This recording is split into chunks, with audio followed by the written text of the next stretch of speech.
I'm excited to introduce you to Fretboard, my new Max for Live device designed to bring a unique level of interactive control and visual feedback to your Ableton live sessions. This has been a passion project of mine on and off for the last, I think, 5 years, and it's finally ready to release, and I'm excited to show it to you. Essentially, Fretboard gives you a full guitar fretboard right inside Live, allowing you to see MIDI notes in real time or play them yourself with a click. It's useful whether you're a guitarist looking for a unique workflow or a non-guitarist wanting to tap into fretboard logic.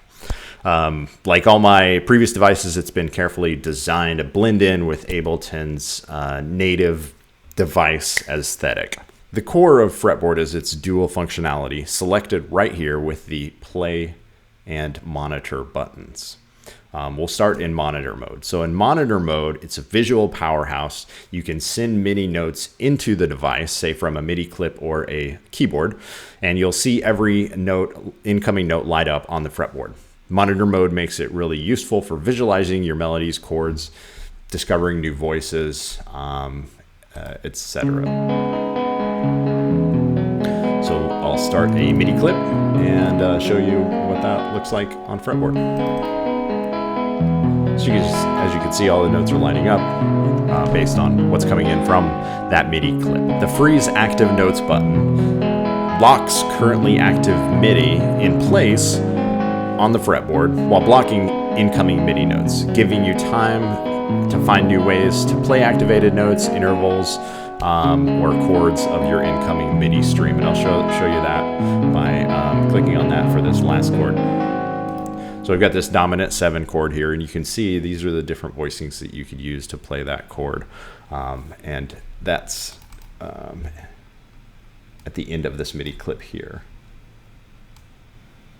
In both monitor and play mode, you'll find this section for some global controls, and there's 4 of them here. The clear button obviously just clears out all the currently held notes on the fretboard. The frets visible dropdown lets you choose how much of the fretboard you would like to see, from 7 to 12 frets. I might as well demonstrate what that looks like. 7 to 12 to 17, and then the full 24 like I had before. The sharps and flats button lets you toggle between sharps and flats on the fretboard. Let me actually go back to I'll hit monitor to continue allowing notes to come in. So now you're seeing the flats instead of the sharps on the fretboard.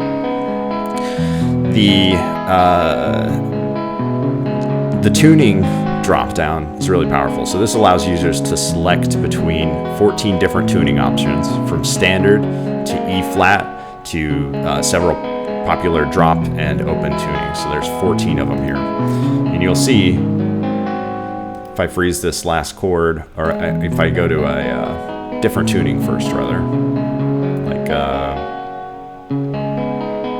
don't know, Dadgad.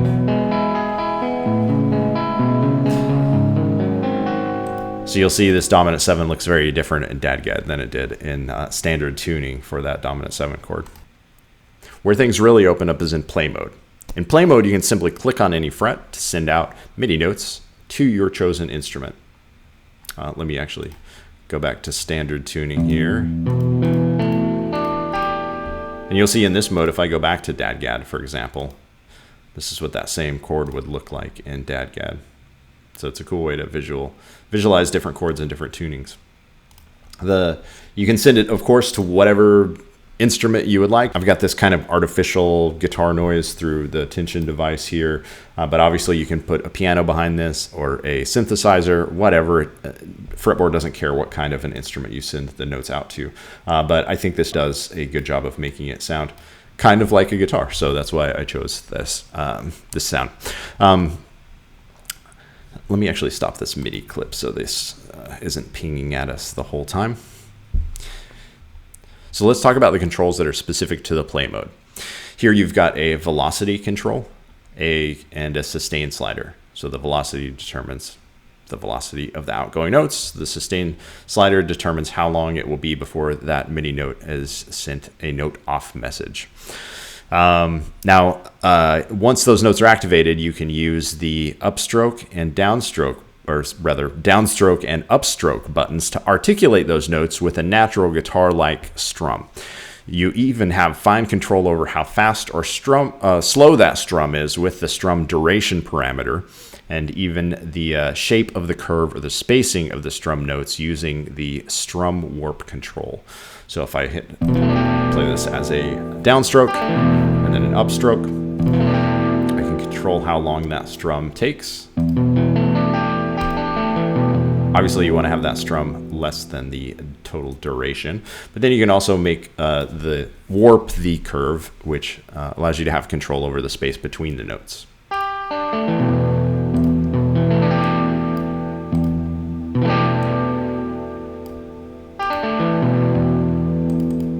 Fretboard also includes a preset system.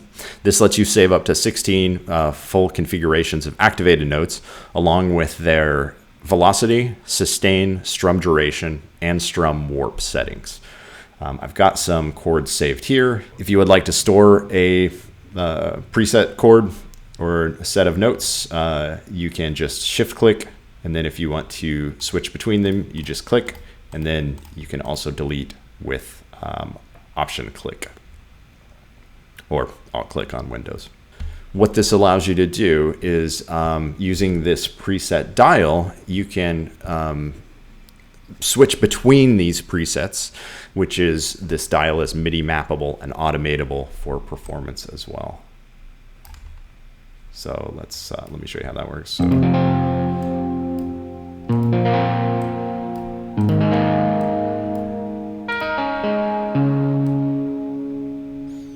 So as you can see, that dial is keyboard and MIDI mappable as well as automatable for performance, along with a lot of these other settings.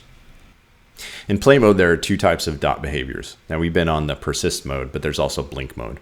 In blink mode, clicked frets behave momentarily instead of like toggles. So if we switch over to blink mode, they're only going to stay lit for the whatever duration you specify here.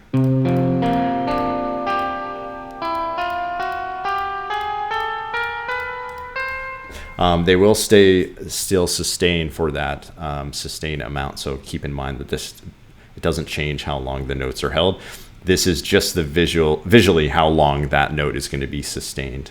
I'll put the device back in monitor mode to demonstrate the rest of the settings. For fine-tuning your visual experience, you have complete control over the opacity of a few elements.